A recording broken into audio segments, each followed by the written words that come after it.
අපි අවුරුදු 7-800ක් ජීවත් වෙන මිනිස්සු නෙමෙයි. අනේකගේ කොතෙක් අඩුපාඩු තිබ්බත් කමක් නැහැ. අපේ සත්පුරුෂකම විතරක් නිරන්තරයෙන් පින්නතුනේ ඉස්මතු කරගන්න බලන්න. අපිට අවැඩ කරන අපිට අකුල් හෙලන උදවියටත් මෛත්‍රිය කරුණාව දක්වන්න බලන්න.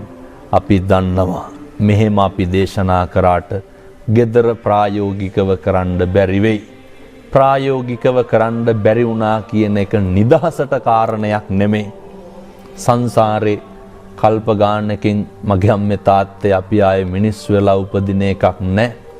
බුදුහාමුදුරෝ දේශනා කරපු විශිෂ්ට දේශනාව වල අත්ූපනායික ධර්ම තමන් උපමා කරගෙන මම මට වෙනවට අකමැති දේවල් අනුන්ට කරන්න එපා. මට කැමැති, මට මිහිරි, මට ප්‍රිය, මටත් යහපතයි කියලා හිතන ඒවා අනුන්ට යහපත්.